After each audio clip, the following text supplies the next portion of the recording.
तकरीबन 300 साल पहले का कलकत्ता। उस समय हिंदुस्तान का विभाजन नहीं हुआ था। कलकत्ता उस समय बस एक गांव था। ईस्ट इंडिया कंपनी के एजेंट जॉब चाणक्य ने सोच समझकर इसे बरतानवी व्यापारियों की बस्ती के तौर पर चुना। बंगाल के नवाब मुर्शिद कुली खां ने कलकत्ता से उत्तर में मुर्शिदाबाद में अपनी राजधानी बनाई। उनके बाद कई और नवाबों ने बंगाल पे हुकूमत की। यह मुगल काल था, लेकिन मुगलिया सल्तनत का तख्त डोल रहा था। विदेशी व्यापारी, खासकर डच, आर्मेनियन, फ्रेंच और ब्रिटिश हिंदुस्तान के बाजार पे कब्जा पाने की जद्दोजहद में थे। ब्रिटिश व्यापारी किसी भी कीमत पर इस बाजार पर कब्जा करने को आमदा थे। 1717 में मुगल शासक फर्रुखसीर ने 3000 रुपए सालाना अदायगी पर ईस्ट इंडिया कंपनी को बिना शुल्क व्यापार का पूरा अधिकार दे दिया।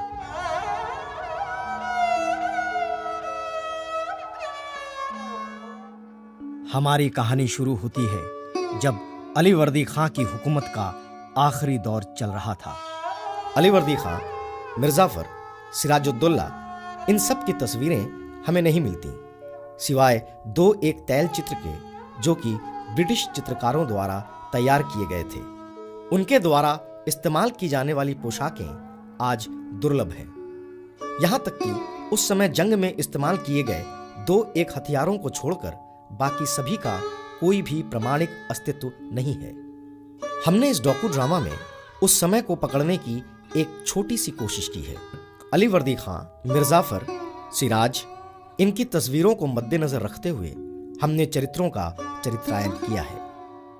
नवाब अलीवर्दी खां के प्यारे पोते सिराजुद्दौला के शासनकाल में सन 1757 में पलासी की जंग लड़ी गई।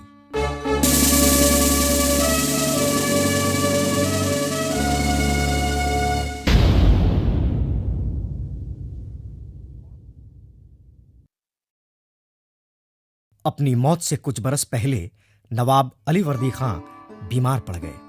अलीवर्दी खां की पत्नी बेगम सरफ उन निसा और पोते सिराजुद्दौला हमेशा अलीवर्दी खां के दरबार में हाजिर रहते थे। इन मराठाओं ने तो नाक में दम कर रखा है। जहां पनाह ये आमने सामने की लड़ाई नहीं लड़ते, अचानक हमला कर देते हैं। पहले से कुछ भी कहना मुहाल है। लेकिन रियाया का क्या होगा? वो तो बेजार है। जंग, फिर से लड़ाई छेड़ी जाए। जहां पना, मेरा तो कहना है कि हाँ बोलिए। रघु जी भोसले और बालाजी किसी एक को अपनी ओर मिला लीजिए। सही फरमाया। किसी एक को ये जिम्मेदारी सौंपनी होगी। हमें अंग्रेजों की साजिश पर भी नजर रखनी होगी। सारे मोर्चों पर एक साथ जंग नहीं लड़ी जा सकती है सिराज। अगर हमारे लिए कोई सबसे बड़ा खतरा है तो वो अंग्रेज ही हैं।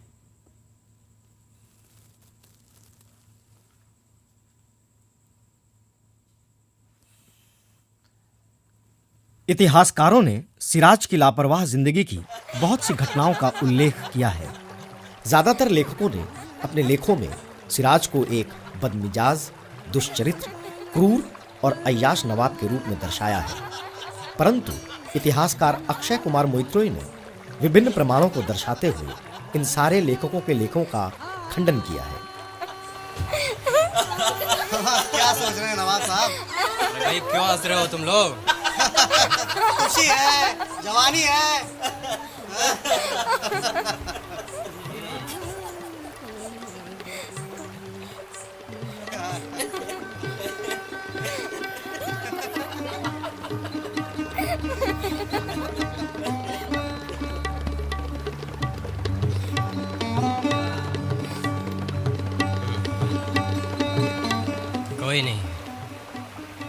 कोई नहीं है मेरे दादा हुजूर जैसा। अपने बेटे की तरह मानते हैं वो आपको? लेकिन मुझे तो उन्होंने गोद लिया है। हाँ तो? दादा हुजूर ने अपनी सारी जिंदगी गुजार दी अपनी रियाया के लिए लड़ाई लड़ते लड़ते। अभी बागियों को रोकना है, अंग्रेजों का सामना करना है। और अफगान अफगान ने तो मेरे अब्बा हुजूर को ही मार डाला, वो भी सलाम करने के बहाने।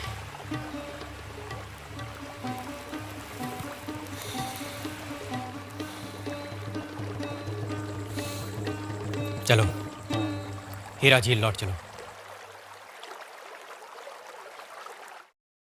सिराजुद्दौला बिहार के नवाब बने, परंतु इससे पहले कि वो राजकाज संभालें, अलीवर्दी खान ने अपने विश्वस्त जानकी राम को बिहार के प्रतिनिधि के तौर पर नियुक्त किया।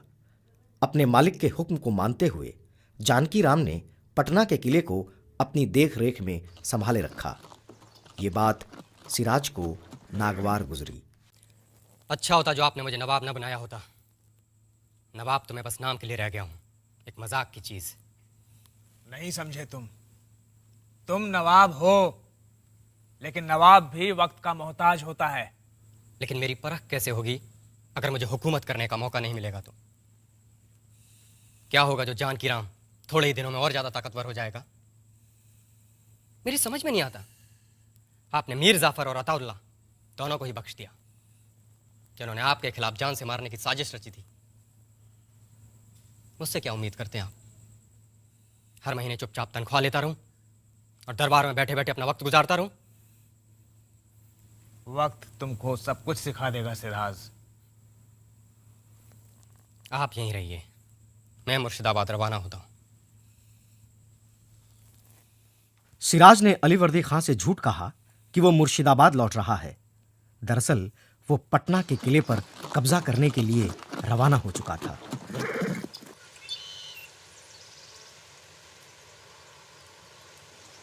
क्योंकि मेहंदी निसार खान ने सलाह दी कि पटना पर कब्जा करो, वरना सब कुछ जानकी राम के हाथों में चला जाएगा।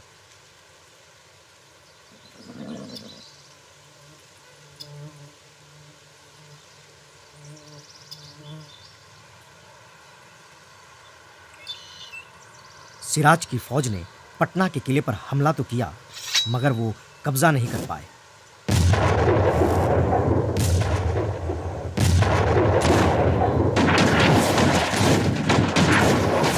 जानकी राम ने अलीवर्दी खां की इजाजत के बगैर सिराज को किले के अंदर आने की अनुमति नहीं दी।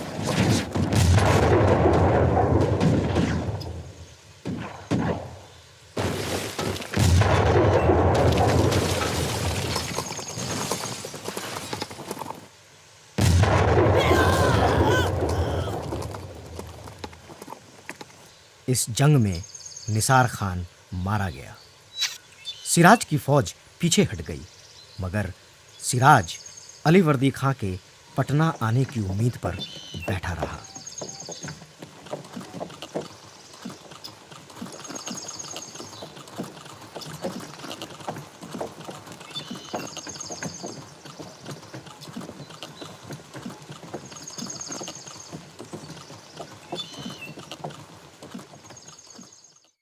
मैंने अताउल्ला खां से ये बता दिया है कि सिराज हमारे लिए सबसे बड़ा खतरा है। तो फिर अताउल्ला ने क्या कहा? उसका कहना है कि हमारे पास फिर रास्ता ही क्या है। बिल्कुल सही कहते हैं वो। अरे नवाब साहब को सिराज का कोई कसूर तो दिखता ही नहीं है। जान से प्यारा है उनको, वो उनकी आंखों का तारा है सिराज। नहीं जगत सेठ, आप फिक्र मत करिए। हमारे साथ बहुत सारे लोग हैं जो हमारा साथ देंगे। मीर साहब, हमने तो ये भी सुना है कि अंग्रेज नए नए किले बनवा रहे हैं, ढेर सारे हथियार इकट्ठा कर रखे हैं उन्होंने। छोड़िए जगत सेठ, आप अपने बारे में सोचिए, हमारे बारे में सोचिए कि हमें क्या करना है। बेशक दादा हुजूर का बच्चा होगा सिराज, लेकिन एक नंबर का शातिर है वो, चालाक है वो। उसे तो ये भी शक हो गया है कि मैं गयासिती बेगम के साथ मिलने जुलने लगा हूं। क्या बात कर रहे हैं?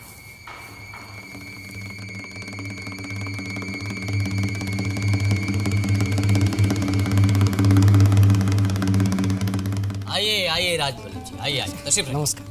बैठिए बैठिए। धन्यवाद। अरे हर छोटी मोटी बात पे हमारा अपमान कर देता है वो। अरे भाई कौन? और कौन? अपना सिराज। अरे क्या बताएं जनाब, आम गृहस्थों की औरतों पे भी नजर रहती है उसकी। तो लीजिए सुनिए इनकी। औरतों के मामले में किसी भी खास मजहब को तरजीह नहीं देता वो, बस औरत होनी चाहिए, चाहे वो किसी भी मजहब की हो। और यहाँ हमारे नवाब अलीवर्दी साहब, अब वो ज्यादा दिन बचेंगे नहीं। सब यही कह रहे हैं। सिराज को परास्त करने का एक तरीका है, उसके बारे में जितनी भी अफवाह है लोगों के कान तक पहुंचा दो। जी बिल्कुल सही कहा आपने, बिल्कुल सही कहा। हमारे मौजूदा नवाब अली वर्दी साहब के रहते हमें थोड़ी बहुत आजादी तो है, मगर ये सिराज जवान है, बेसब्र है और अव्वल दर्जे का लापरवाह। उसे तो इतनी सी बात की तमीज नहीं कि बड़ों को इज्जत कैसे देते हैं। सही फरमा रहे हैं। क्या किया जाए, क्या किया जाए? अब चुप बैठने से काम नहीं चलेगा। हाँ, कुछ तो करना ही पड़ेगा। सिराज का इलाज तो होना ही चाहिए।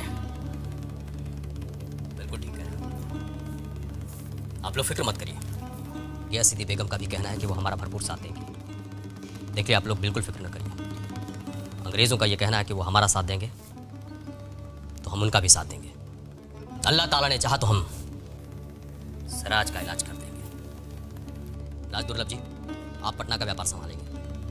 अंग्रेज़ आपको नए नए तोप, हथियार, गोले बारूद देंगे। सोचिए, हम इस पूरे मुल्क पे राज करेंगे और अंग्रेज, अरे वो तो हमारे मेहमान हैं। आज हैं, कल चले जाएंगे। उसके बाद कौन? इस पूरे मुल्क पे सिर्फ हमारा राज होगा। आप लोग बिल्कुल फिक्र मत करिए, मैंने सारी तैयारी कर ली है। शहजादा होने के बावजूद सिराज अली वर्दी खां के सिपह सालारों पर हुक्म चलाने से भी पीछे नहीं हटता था। मैं एक बार फिर से आप लोगों को बताना चाहूंगा कि अंग्रेज एक दिन हमारे सुनहरे हिंदुस्तान की सरजमी को रेगिस्तान में तब्दील करके रख देंगे। मैंने दादा हुजूर से पहले भी कहा था कि अंग्रेजों का ये लुका छिपी वाला व्यापार एक दिन हमारे व्यापार को ले डूबेगा। लेकिन उनके पास तो बादशाह का फरमान है। फरमान में लिखा है कि अंग्रेज कंपनी बिना महसूल दिए अपना व्यापार कर सकती है, मगर वो तो निजी तौर पर अपना व्यापार कर रहे हैं और कंपनी के नाम पर हमारी रियाया को धमका रहे हैं। फरासी, डच, डेन सभी लोग यहां व्यापार कर रहे हैं, मगर उनसे हमें कोई खतरा नहीं है क्योंकि वो हमें पूरा महसूल देते हैं। मगर ब्रिटिश हमें काला आदमी कहते हैं, बाकी लोग नहीं। मैं हुक्म देता हूं कि उनकी सारी नौकाओं की तफ्तीश हो। अगर एक भी बंदा निजी तौर पर व्यापार करता पाया जाए तो उसकी नाव जब्त कर लो और महसूल ठोक दो उस पे। समझे आप लोग? Cheers for our new business. Sir, Ali वर्दी खान को हमारे मंसूबों की भनक भी नहीं लगी। लगे भी तो क्या कर लेगा? ये तो कितनी सारी वजह है। लेकिन हमारे किले की मरम्मत, किले की मरम्मत, हिंदुस्तान के लोग यूरोप की औद्योगिक क्रांति के बारे में कुछ नहीं जानते। हमें तो बस कच्चा माल चाहिए। कच्चा माल, इस मुल्क में इसकी कोई कमी नहीं। सर, सिर्फ रकम के दम पर काम नहीं होगा, हमें अपने बाजुओं की ताकत भी लगानी होगी। बाजुओं की ताकत? Yes. Just wait and see.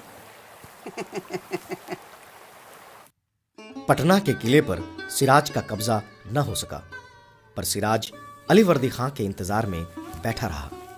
उसे पता था कि अली वर्दी खां पटना जरूर आएंगे। मैंने तुम्हारे बारे में बहुत सारे ख्वाब देखे हैं मेरे बच्चे। बंगाल, बिहार, उड़ीसा के लिए तुम सबसे अच्छे नवाब साबित होगे।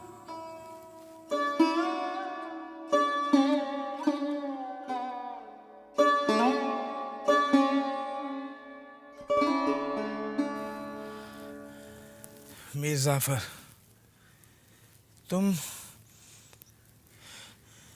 मुझे अजीजों से भी अजीज हो। पूरा यकीन है मुझे तुम पर। तुमने एक बार मुझे तख्त से हटाने की कोशिश की थी, मैंने तुम्हें माफ कर दिया था, तुम्हें याद होगा। कोई सजा नहीं दी थी तुमको। मुझे याद है जहांपना, इसलिए तो मैंने अफगानों से लड़कर आपकी बेटी को वहां से बचाया था। मीर जाफर, तुमको पाक कुरान की कसम है, तुम सिराज की मुखालफत नहीं करोगे। सिराज अगर अंग्रेज़ों के खिलाफ जाता है तो तुम उनकी तरफदारी नहीं करोगे।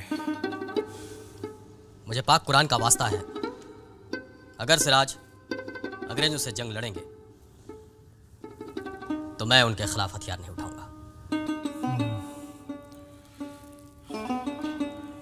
मैं जानता हूँ तुम लोग सोचते हो कि मैं सिराज की मोहब्बत में अंधा हूँ। ऐसा नहीं है। मैं शराब के सख्त खिलाफ हूँ। मैंने कई बार सिराज को बोला भी है। औरतों को लेकर उसकी कमजोरी के बारे में भी सुना है मैंने। लेकिन एक बात बोलूं मीर जाफर, उसने जितने कसूर किए हैं लोग उससे ज्यादा बातें करते हैं।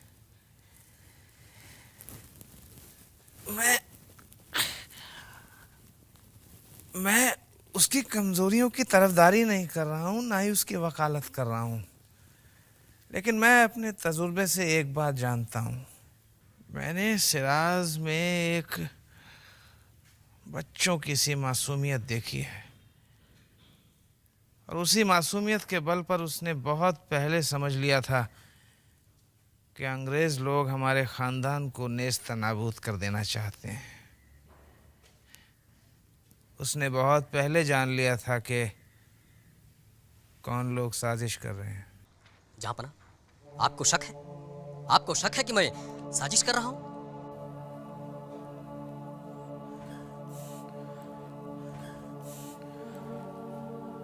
उसने कई बार मुझसे पूछा कि अंग्रेज लोग क्या सिर्फ व्यापार कर रहे हैं, तो फिर वो किले क्यों बना रहे हैं, जंगी जहाज क्यों गढ़ रहे हैं, सिपाही क्यों बुला रहे हैं। यूरोप के दूसरे लोग तो ऐसा नहीं करते हैं।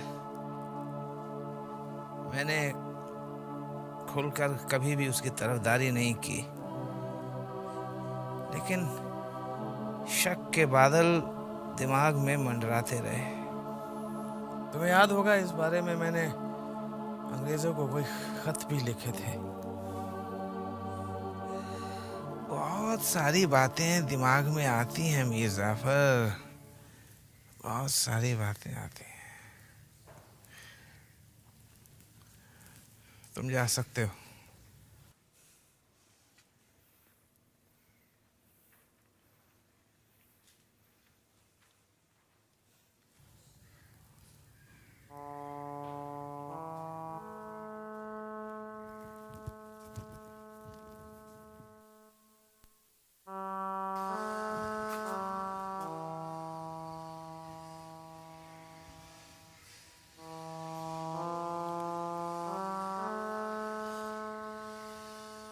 आसमान में क्या देख रहे हैं दादा हुजूर?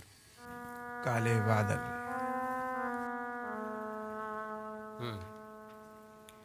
थोड़ी बारिश होगी, मगर जल्दी ही ये बादल छट जाएंगे। पहले तुम्हें अपने आप को तूफान से बचाना होगा सिराज। मेरे बारे में फिक्रमंद होने की जरूरत नहीं है दादा हुजूर, मैं अब बड़ा हो चुका हूँ। फिक्र? तुम्हारे अब्बा तो चले गए, मैं भी चंद दिनों का मेहमान हूँ। मैं तो अंदाज़ा भी नहीं लगा सकता कि तुम्हारे खिलाफ साजिश कितनी गहरी है। मैंने हमेशा आपसे एक ही बात सीखी है कि खतरों का सामना करना चाहिए। काश मैं चंद साल और जी पाता। बाहर के दुश्मन, घर के दुश्मन, दौलत, ताकत, सब ने घेर लिया है तुमको। अगर आपको पता है कि वो कौन लोग हैं तो उन्हें सजा क्यों नहीं देते? बहुत सारी बातें मेरी समझ में आती हैं, लेकिन कुछ करना मुश्किल है। मेरी हालत भी तुम्हारे जैसी है। जो खिलाफ हैं उन्हें मिटा दीजिए। सियासत की ताकत बहुत सारे खंभों पर टिकी होती है सिराज। शक के बिना पर एक खंभे को भी गिराया तो हो सकता है बाकी सारे खंभे भी अपने आप ही ढह जाएं। खैर, छोड़िए इन बातों को दादा हुजूर। आप जल्दी से ठीक हो जाइए। हम लोग हीरा झील चलेंगे। आप ना तो नाच देखते हैं, ना गाना सुनते हैं, सिर्फ कुछ ही लोगों की परवाह करते रहते हैं। नाच गाना मेरे लिए नहीं है सिराज, लेकिन मैं तुमको खुशी हासिल करने से रोकता भी नहीं। आप नाराज होके कह रहे हैं? अच्छा, अब जाओ। सिराज, अब क्या?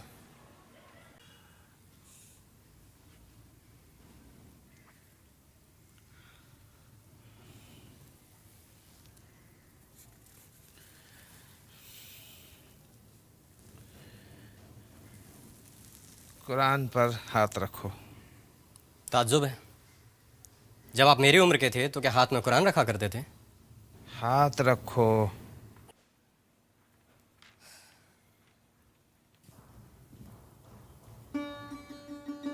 अब कहो, कभी शराब को हाथ नहीं लगाओगे? कहो। मैं कसम खाता हूं कि जिस दिन से नवाब बनूंगा कभी भी शराब को हाथ नहीं लगाऊंगा।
रविंद्रनाथ ठाकुर ने लिखा था कि अंग्रेज व्यापारियों ने दूसरों की नौकाओं और जहाजों को लूटना शुरू कर दिया।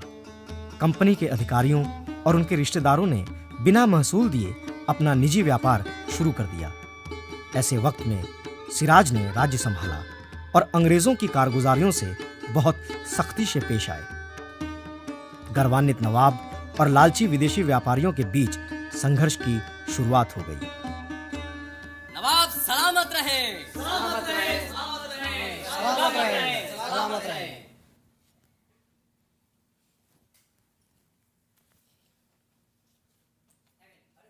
हमें खुशी है कि आप लोगों ने हमें इस लायक समझा। हम अपनी रियाया के लिए अपना फर्ज पूरी तरीके से निभाएंगे। हमारी खुशी इसी में है कि हमारी रियाया अमन चैन के साथ रहे। और जो अंग्रेज़ों का कहर हम लोगों पर टूट रहा है, अंग्रेज व्यापारियों ने जो हम लोगों के साथ गद्दारी करनी शुरू की है और आप लोगों के साथ ज्यादतियाँ की हैं, उसके लिए उनको अंजाम भुगतना पड़ेगा। हमारी खुशी किस में है? हमारी रियाया में। हम चाहते हैं कि आप सब लोग खुश रहें। आप ही की खुशी हमारी खुशी है। और जहाँ तक टाना के उस किले की बात है, तो अंग्रेज़ों को उसका सबक अच्छी तरह से दिया जाएगा। और हमारी रियाया में जो गद्दार पनप रहे हैं, उनका हमको सफाया करना होगा। हमें उम्मीद है कि आप लोग इसमें हमारा साथ देंगे। और हमारी रियाया के लिए जो मजबूत कड़े हैं, वो हमारी फ़ौज के सिपाही, उनकी इस हिस्सेदारी के लिए हम उनका शुक्रिया अदा करते हैं। आप ही लोगों की खुशी में हम सब की खुशी है। ये सब जो तब्दीलियां की जा रही हैं, वो सब आप ही के लिए हैं, हमारी रियाया के लिए, हमारे लिए नहीं। बस आप लोगों का सहयोग रहेगा तो आपका ये नवाब आपकी खिदमत में सेवा करता रहेगा। जहाँ पना अंग्रेज अपनी सेना को कलेक्ट कर रहा है, आपको सावधान रहना मांगता है। सुना आप लोग भी अपने आप को मजबूत कर रहे हैं। ऐसा नहीं हो सकता है जहाँपनाह। आपकी इजाज़त के बगैर न हम लोगों ने ऐसा किया है और न कभी करेंगे। मैं जानता हूँ। गुस्ताखी माफ़ हो जहाँपनाह। हमारे डिटेक्टिव्स ने बताया है कि आपके अपने भी अंग्रेज़ों से मिलते जुलते हैं। उसकी भनक है मुझे। अच्छा ये बताइए, सुना है आप लोगों और अंग्रेज़ों में लड़ाई होने वाली है। मैंने कासिम बाजार से वार्ड को बुलाया। मुझे डर है जहाँपनाह कि अंग्रेज़ चंदन नगर पे आक्रमण करने वाले हैं। मुझे आपकी मदद की ज़रूरत है। आप हमारी पनाह में हैं। आपकी हिफाजत की जिम्मेदारी हमारी है। ठीक है जहाँपनाह। फ्रेंच व्यापारी और उनके सिपाही जो चंदन नगर में रहते थे, वे सिराज के हर हुक्म को मानते थे। लेकिन जब अंग्रेजों ने चंदन नगर पर कब्जा कर लिया, तब सिराज उनसे उनकी रक्षा नहीं कर पाए।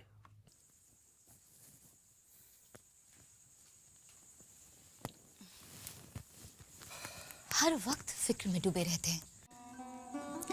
फिक्र तो करनी ही होगी, तुम्हारे लिए, इस मुल्क के लिए।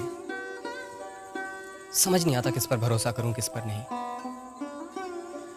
काश दादू जिंदा होते। ठीक कहा, लेकिन अब तो वे नहीं है ना। अब आपको ही लेने होंगे सारे फैसले। मोहनलाल की तबीयत काफी खराब है। मुझे शक है कि उसे जहर दिया गया है। क्या? अभी थोड़ा बेहतर है वो।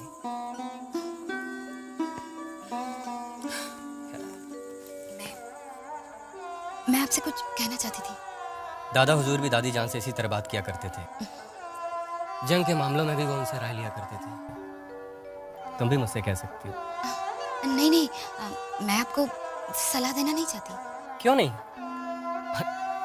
तुम्हारी नजरों में मैं नाकारा हो सकता हूँ,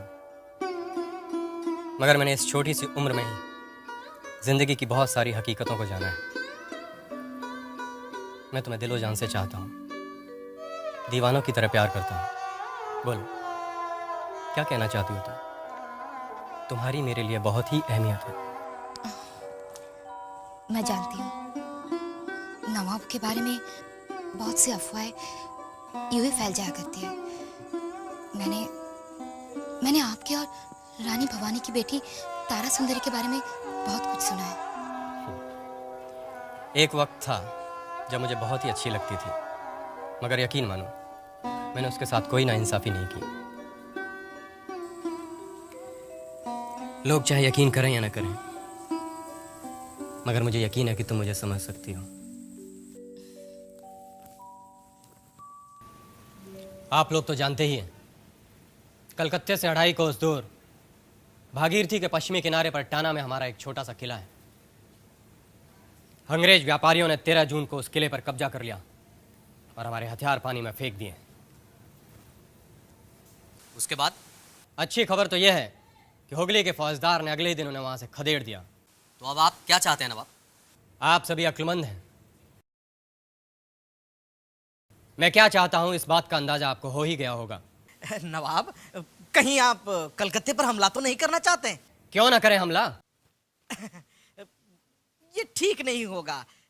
मेरे विचार से पहले आपको अपनी स्थिति को और मजबूत कर लेना चाहिए। स्थिति मजबूत करने के लिए ही कलकत्ते को जीतना होगा। मीर जाफर, आप तो सेनापति हैं, आप ही बताइए, कलकत्ते में नवाब की हुकूमत के रहते हुए भी क्या अंग्रेज अपनी एक नई हुकूमत चलाएंगे? ये आप क्या कह रहे हैं? ठीक कह रहा हूं। मेरे मुल्क में रहकर वे अपने किले को मजबूत कर रहे हैं। क्यों जंग की तैयारी कर रहे हैं? क्यों हमारे देश के व्यापारियों को तरह तरह से परेशान कर रहे हैं? और क्यों वो नवाब के विरोधियों को कलकत्ते में पनाह दे रहे हैं? उन्होंने कासिम बाजार के समझौते पर तामील नहीं किया है और व्यापार को जंग तक पहुंचा दिया है। नहीं, ये किला अब मैं उनके पास नहीं रहने दूंगा। आप सब लोग कलकत्ता जाने की तैयारी शुरू कीजिए। ऐसा ही होगा। सिराजुद्दौला को एहसास हो चुका था कि अगर कलकत्ता के फोर्ट विलियम को तबाह नहीं किया गया तो अंग्रेज व्यापारी इसे और भी खतरनाक बना देंगे। वो ये भी समझेंगे कि नवाब कायर है। 18 जून को नवाब सिराजुद्दौला ने अपनी पूरी फौज के साथ फोर्ट विलियम के लिए कूच किया। नवाब की फौज की तोपें गरज उठी। बरतानवी फौजियों ने मुकाबले की कोशिश की, लेकिन नाकाम रहे। 20 जून को किले पर पूरी तरह से नवाब का कब्जा हो गया। दोनों ही जानिब लाशें गिरी। बहुत से अंग्रेज फौजी मैदान छोड़ भागे, कई मारे गए और नवाब की फौज ने बहुत से फौजियों को बंदी बना लिया। नवाब के द्वारा कलकत्ते का नाम अलीनगर रखा जाना। बाद में हॉलवेल ने कलकत्ता मुहिम के बारे में एक दास्तान गढ़ी, जिसे ब्लैक होल ट्रेजेडी का नाम उसने दिया। उसने लिखा कि कलकत्ता में नवाब के फौजियों की जीत के बाद तकरीबन 146 अंग्रेजों को छोटे से कमरे में कैद रखा गया। इस वजह से कई फौजियों की मौत हो गई। लेकिन अक्षय कुमार मोइत्रोयो जैसे इतिहासकारों ने इस दास्तान को खारिज कर दिया। उनका मानना है कि इस ट्रेजेडी के बारे में पलासी की जंग से पहले तक क्लाइव या हॉवेल समेत किसी अंग्रेज फौजी या व्यापारी ने कहीं इसका उल्लेख नहीं किया। आप में कई मुझसे उम्र में बड़े हैं, आपकी अपनी फौजें हैं, जंग का तजर्बा भी है, मगर आप लोग एक मामूली सी बात को क्यों नज़रअंदाज कर रहे हैं? आप ही कहिए नवाब। अच्छा बताइए, वॉट्स एंड कंपनी के साथ समझौते में क्या कहा गया था? कलकत्ते में जो नए किले की 4 दीवारी है उसको गिराने की बात कही थी उन्होंने। सजा से बचने के लिए कलकत्ता से भागे लोगों को शाही अधिकारियों के हवाले करना होगा। सही कहा। और क्या था, बताइए। समझौते में कहा गया था कि कंपनी के लोगों द्वारा अगर महसूल बचाने के लिए निजी तौर पर धंधा किया गया तो उसमें नुकसान की भरपाई के लिए नवाब को मुआवजा देना होगा। मैंने आप सब लोगों के सामने पढ़ा था और आप लोगों ने देखा था। कुछ और भी था उसमें, बताइए। जी हाँ हुजूर, हेलवेल ने रियाया पर जो ज़बरदस्तियाँ की हैं उसकी भरपाई होनी चाहिए। तो बताइए फिर, इसमें किसका भला होना था? मेरा, मेरी बेगम का या मेरे कुनबे का? अरे आप लोगों को तो फख्र करना चाहिए कि आप लोगों के लिए मैंने ये फैसला लिया। आप कुछ कहना चाह रहे हैं? वॉट्स की गिरफ्तारी के मामले में मैं मालूम है, वॉट्स के बारे में मेरी वालिदा और बेगम ने भी मुझसे बात की है। वॉट्स तो एक अदना सा ऑफिसर है, उसको सिर्फ इसलिए गिरफ्तार किया गया है ताकि अंग्रेज जो कि कलकत्ते में बैठे हुए हैं इस समझौते की कद्र करें। वॉट्स को तो मैंने रिहा कर दिया है, मगर मुझे उम्मीद कम है कि कलकत्ते में बैठे अंग्रेज इस बात से कोई सबक लेंगे।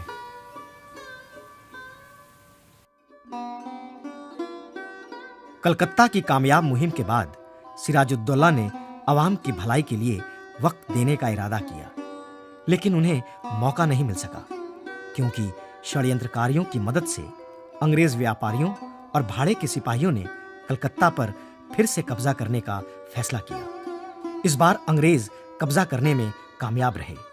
अंग्रेजों और सिराज में एक संधि पर हस्ताक्षर हुए। इस अलीनगर संधि के मुताबिक अंग्रेज ताजिरों को फिर से किला बनाने का अधिकार और दूसरी सुविधाएं हासिल हुई। अंग्रेजों ने इस संधि पर कायम रहने का नवाब को पूरा आश्वासन दिया, लेकिन बदनीयत व्यापारियों और फौजियों ने इसके विपरीत किया। उन लोगों ने चंदन नगर पर कब्जा करके फ्रांसीसी व्यापारियों और फौजियों को खदेड़ दिया।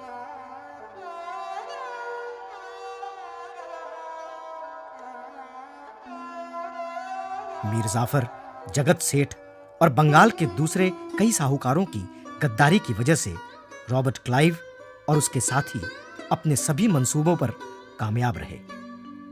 सिराज को हकीकत का पता था, लेकिन वो इनकी हरकतों को रोक नहीं सके क्योंकि उलझन ये थी कि किस पर भरोसा किया जाए, किस पर नहीं।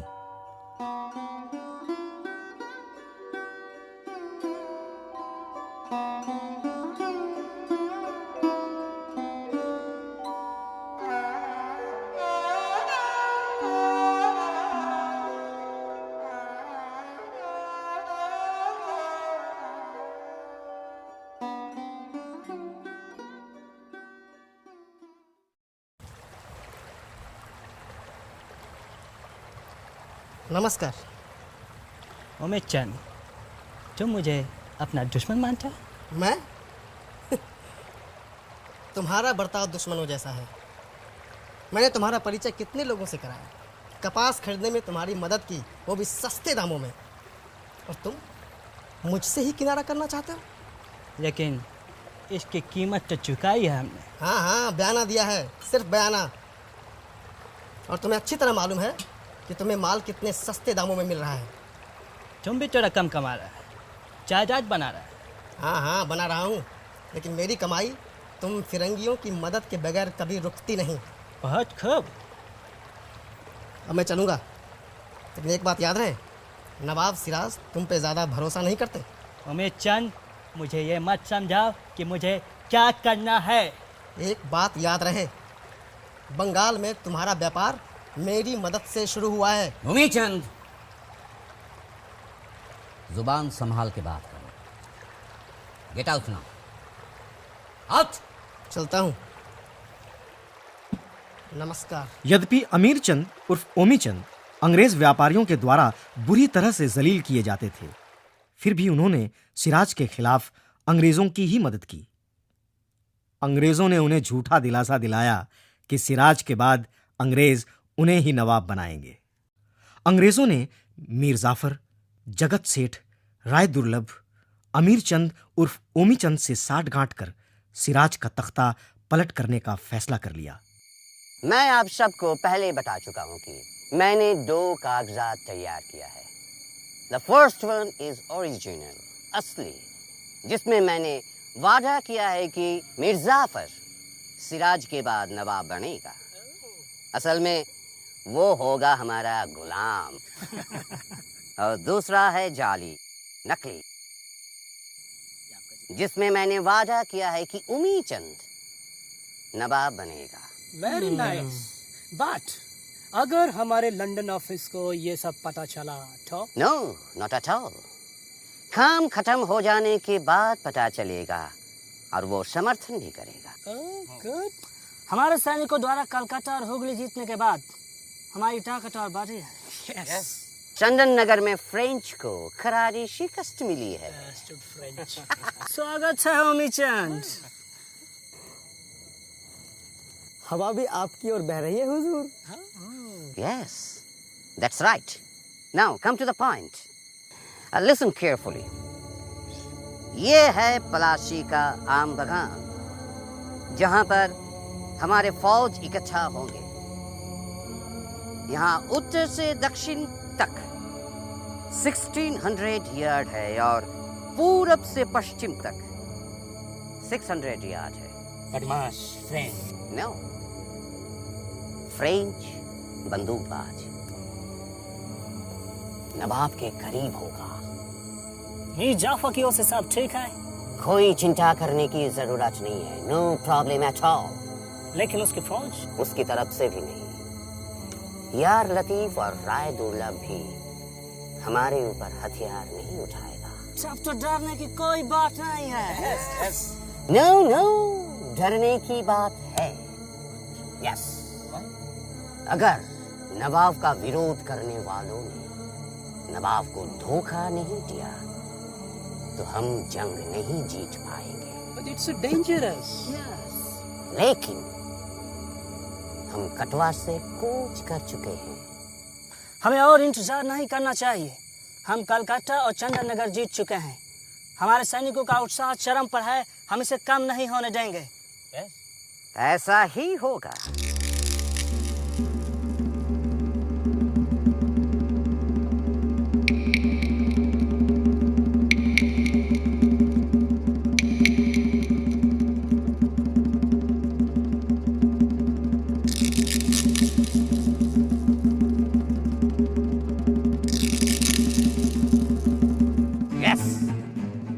हमें आज रात ही आम बागान तक पहुंचना होगा sir. Yes, may God bless us.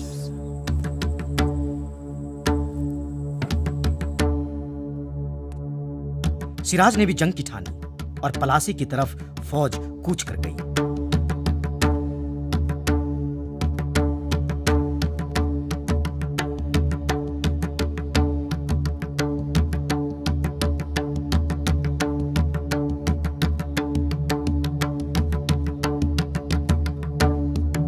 जंग से ठीक एक दिन पहले रात के वक्त सिराज के खेमे में एक बैठक हुई। उस बैठक में सिराज के सारे सेनापति हाजिर थे, यहां तक कि जो गद्दार थे वो भी हाजिर थे। सिराज इन गद्दारों से अच्छी तरह वाकिफ थे, पर वे मजबूर थे। तुमने कुरान पाक की कसम ली है। मुझे मेरी कसम याद है नवाब। हमारे जासूस क्या खबर लाए नवाब? यही कि उम्मीद चंद अंग्रेजों के साथ मिल गया है। जहाँ पर आप ठीक कह रहे हैं। ये महाराज नंदकुमार क्या कर रहे हैं? यही तो पता लगाना मुश्किल है। अगर हम में से किसी ने गद्दारी नहीं की तो हमारा जीतना तय है। मैं कश्मीरी ब्राह्मण हूँ नवाब साहब, अपनी तलवार की सौगंध खाता हूँ। आपके लिए, अपने मुल्क के लिए, या तो हम जीतेंगे या फिर रणभूमि में अपनी जान दे देंगे। शुक्रिया। अगर आप लोगों का साथ रहा तो फतेह हमें जरूर हासिल होगी।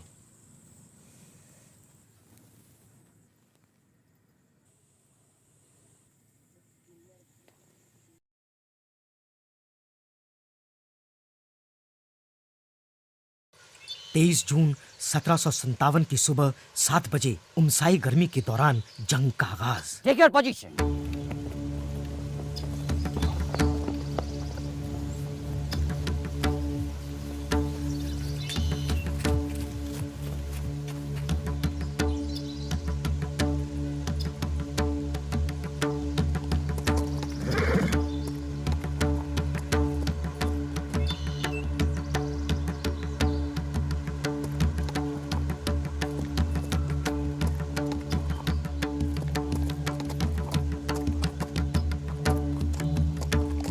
नवाब की फौज अपने खेमों से बाहर आई।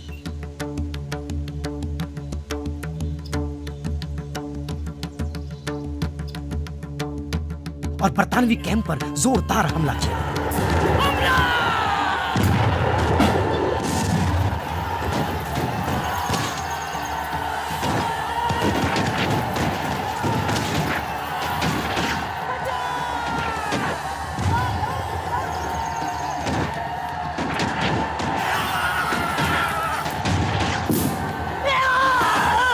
पलासी की जंग में नवाब की फौज के साथ साथ फ्रांस की सेना के कुछ सिपाही और यहाँ के देसी सिपाही जो कि फ्रांस की सेना में शामिल थे, उन्होंने भी हिस्सा लिया।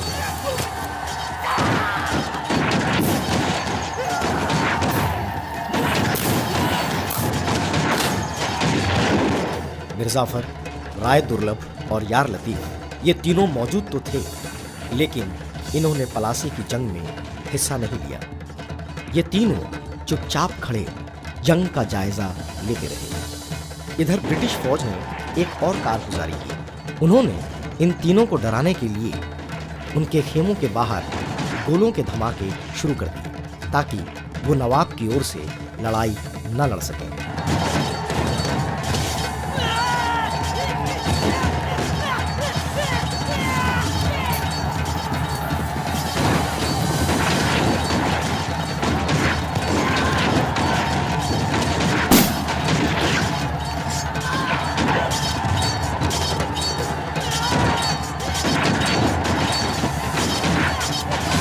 इस जंग में बरतानवी ईस्ट इंडिया कंपनी के सिर्फ 22 फौजी मारे गए और 50 घायल हुए। उनमें ज्यादा तादाद देसी सिपाहियों की थी।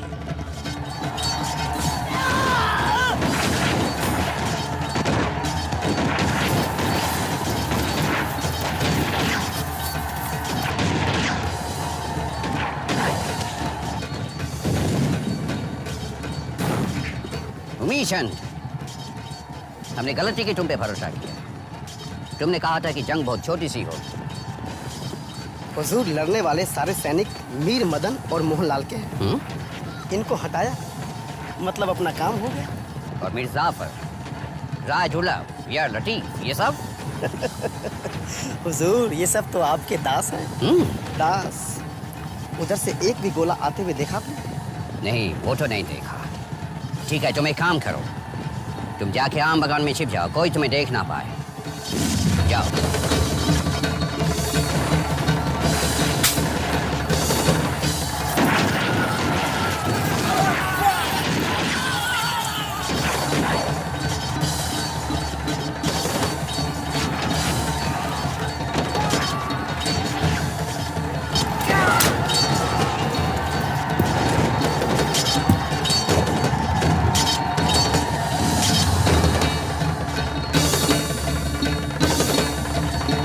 सिराजुद्दौला कभी खेमे से और कभी खेमे से बाहर इधर से उधर जंग का जायजा लेते रहे। अजीब उलझन, आखिर क्या करें?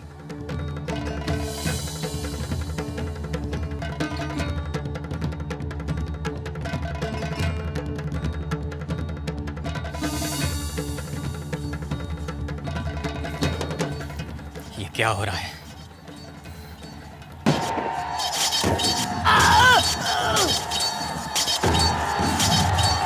नवाब की फौज के कम से कम 500 लोग मारे गए और जख्मी हुए।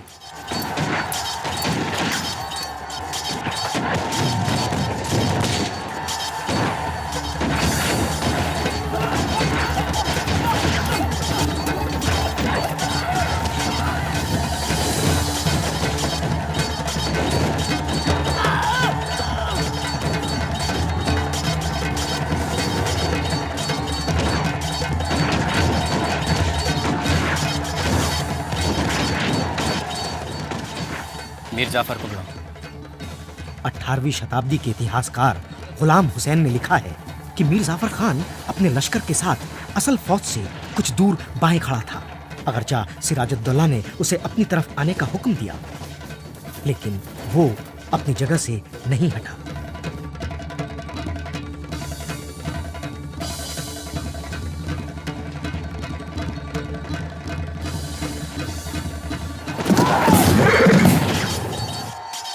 नवाब के वफादार मीर मदन अंग्रेजों की तोप के गोले से बुरी तरह जख्मी होकर गिर पड़े।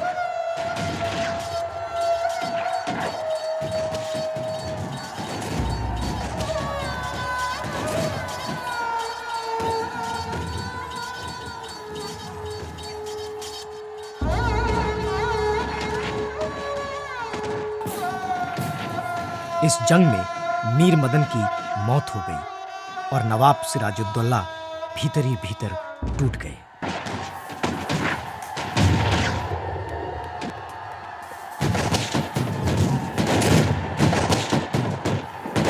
बहुत बार बुलावा भेजने के बाद आखिरकार मिर्जाफर ने सिराज से मुलाकात की।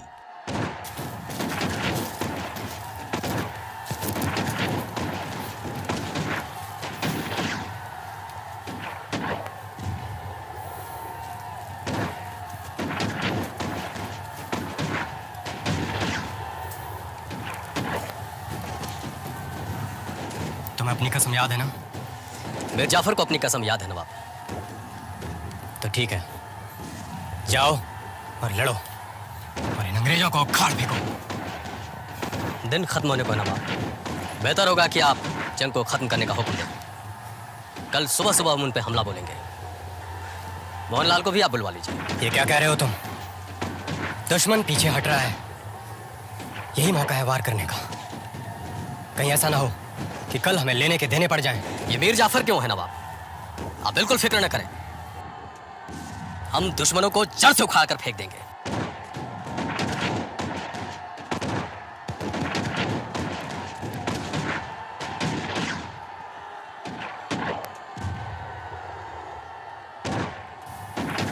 तो ठीक है, फिर ऐसा ही करो।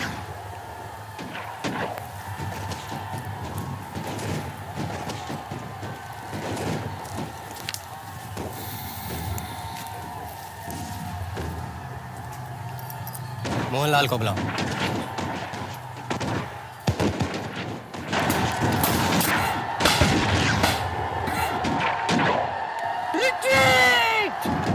उन्हें पता था कि अगर अंग्रेज फौज का पीछा किया गया तो जीत यकीनी है।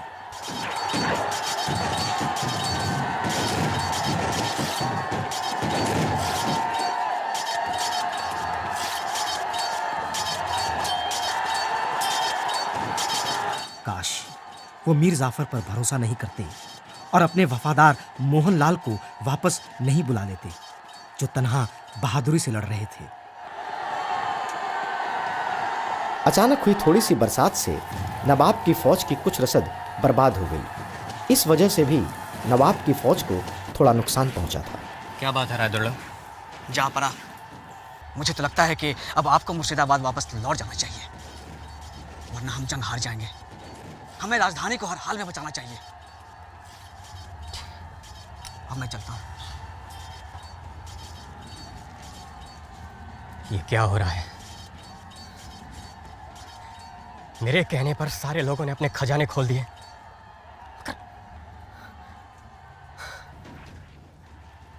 चारों ओर से गद्दारों से घिर चुका हूं मैं। मेरे अपने ही लोग मेरे खिलाफ हो गए हैं।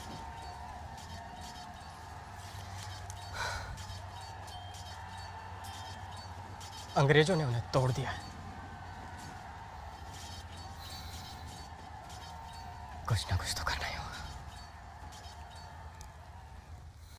शाम के 5 बज चुके थे। नवाब की फौज की शिकस्त हो गई और मैदाने जंग पर अंग्रेजों का कब्जा हो गया।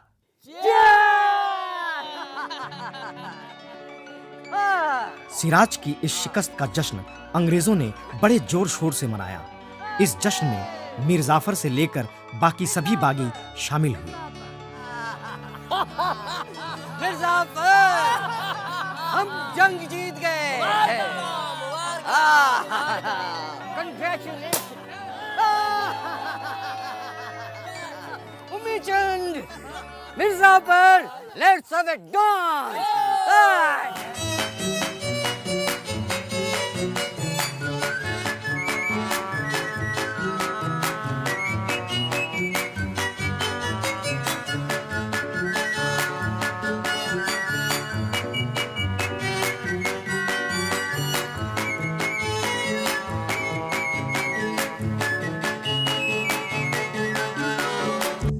पलासी की जंग के बाद सिराज मुर्शिदाबाद लौट गया। उसने पूरी कोशिश की लेकिन अपनी फौज को इकट्ठा नहीं कर पाया और इसी उद्देश्य से उसने पटना जाने का फैसला कर लिया।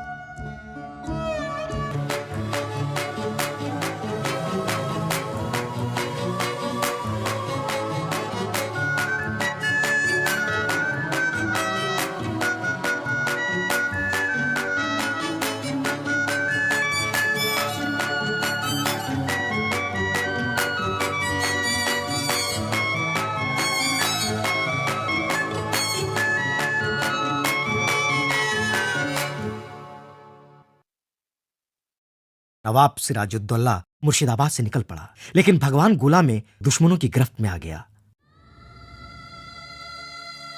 और मीर जाफर के बेटे मीरन ने मोहम्मद बेग के हाथों उसे कत्ल करवा दिया।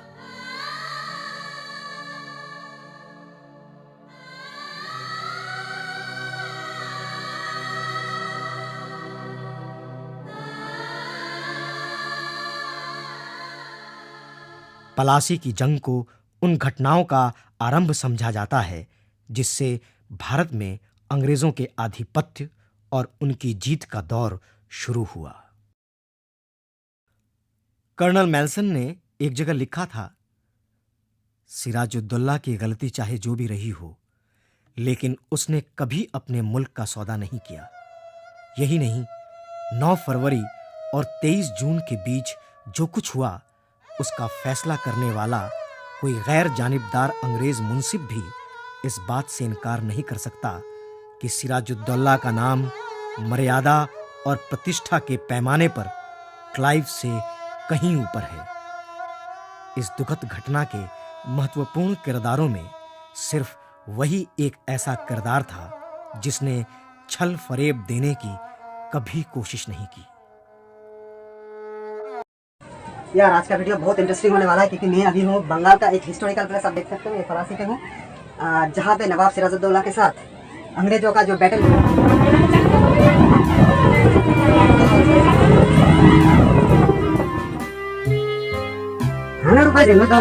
लेकिन इसका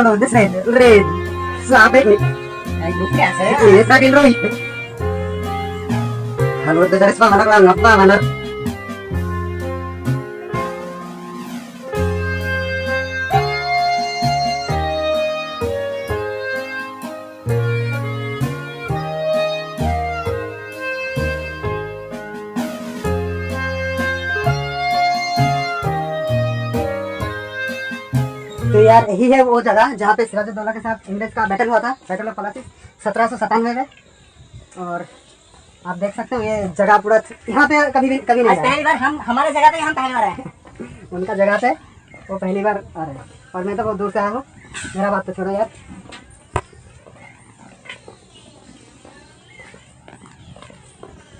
और देखो इस तरफ खेती की तरफ चला गया। यहाँ पे जो एक ही जैसा रास्ता ये जो रास्ता है ना, ये रास्ता बांध है एक्चुअली ना। वो जब बांध था ना? हाँ। सही बोला। मतलब ये जो रास्ता देख रहे हो ना, एक बांध की तरह है। मतलब सामने भगीरथी नदी पहले शायद उस मतलब अभी जहाँ पे खत्म हुआ है उस तरफ नहीं था। उसका दहेज शायद उस टाइम में बहुत आगे था। नहीं, अभी भी कभी जब पानी ज्यादा होता है तब पानी ज्यादा था, चले आते हैं। हाँ, उसके लिए। ओके तो अच्छा इन्फॉर्मेशन मिला। एक बांध जैसा है ये तो आप 5-7 किलोमीटर में मिल जाएगा। ऐसे ही।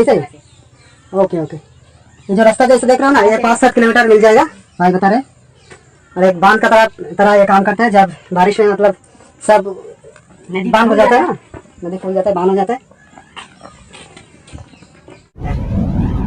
ऐसा नजारा कैसे दिख रहा है। तुम लोग पढ़ाई करते हो, स्कूल जाओ। तुम्हें कौन स्कूल पढ़े, कौन क्लास पढ़ो? 8 अरे ये बोन 3 पढ़े। वो जो बड़ा लड़की बैठी है वो 8 में पढ़ती है और ये छोटा 3 में पढ़ती है। और ये जो बच्ची लोग है सामने देखो, वो स्कूल में जा रही है। वो सब हाई स्कूल में पढ़ते हैं। हाई स्कूल यहाँ पे उस तरफ जाना पड़ेगा। इस तरफ हाई स्कूल नहीं, इस तरफ हाई स्कूल नहीं, लेकिन बहुत दूर। ये देखो यार कैसा लाइफ स्टाइल है पूरा एरिया देखो। तुम्हारा स्कूल क्या हाथ का साथ है उस तरफ ना?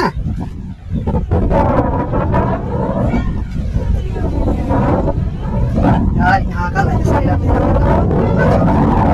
इंडिया में ऐसा लाइफ स्टाइल जैसे अंडमान में है।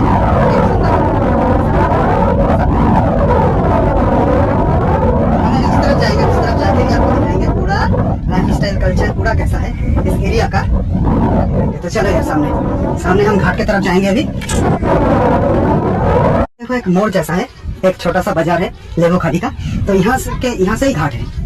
आपको मैं घाट दिखाता हूँ और यहाँ से हम जाएंगे दुलदुली की तरफ। ये देखो घाट।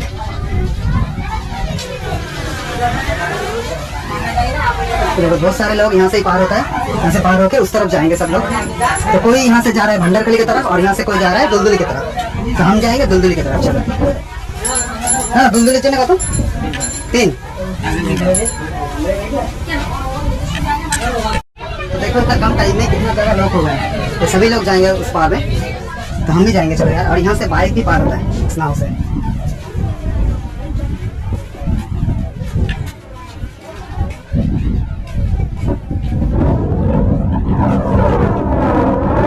पूरा घाट के किनारे में हो गया।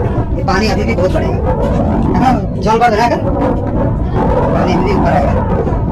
तो जो लोग भंडारकली की तरफ जाएंगे इस तरफ जाएंगे। दुलदुल इस तरफ है ना, दुलदुल दिखना। तो वो सारे ना इस तरफ ही आएंगे। जो लोगों का भंडारकली जाना इस तरफ जाएंगे, तो हमें जाना इस तरफ।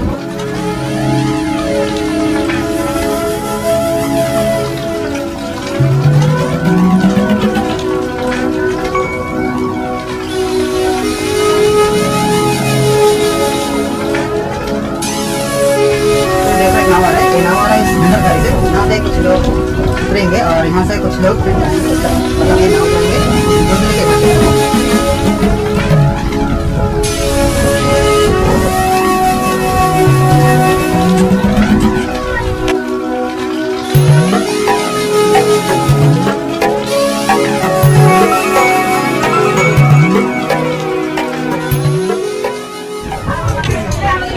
देखो अब मैं इस नाव के ऊपर चलाया हूँ और नाव जाएंगे दुलदुल की तरफ। चलो यहाँ पर जाएंगे।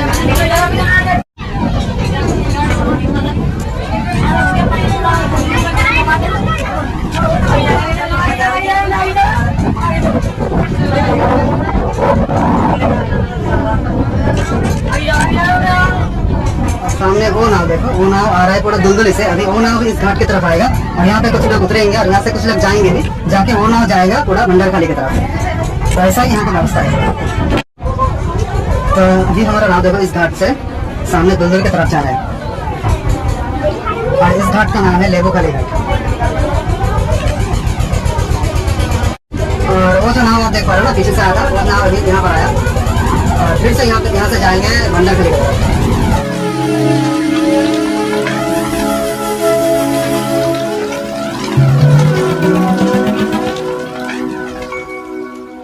तो जिस नदी के ऊपर से हम जा रहे हैं, इस नदी का नाम है गौरीशंकर नदी। हमारा घाट के सामने चला है, घाट देख पा रहे हैं, दुलदुली का घाट।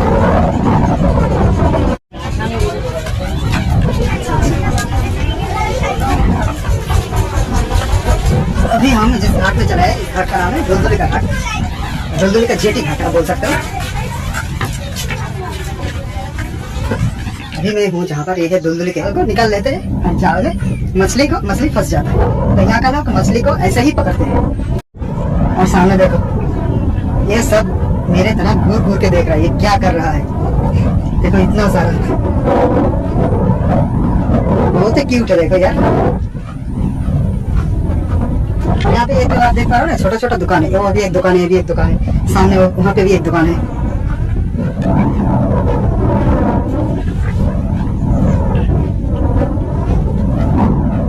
और यहाँ पे ये जो जगह देख पा रहे हो, ये है यात्री प्रतीक्षालय।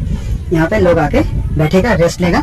और यहाँ से टोटो छूटता है, ये जो टोटो, यहाँ से टोटो जाता है दुलदुली की तरफ। और इस तरफ भी देखो, ऐसे ही रास्ता सामने चला गया, रास्ता सामने गया, सामने पूरा कैंप है, BSF कैंप है, उस तरफ गया, कैंप के सामने भी रास्ता चला।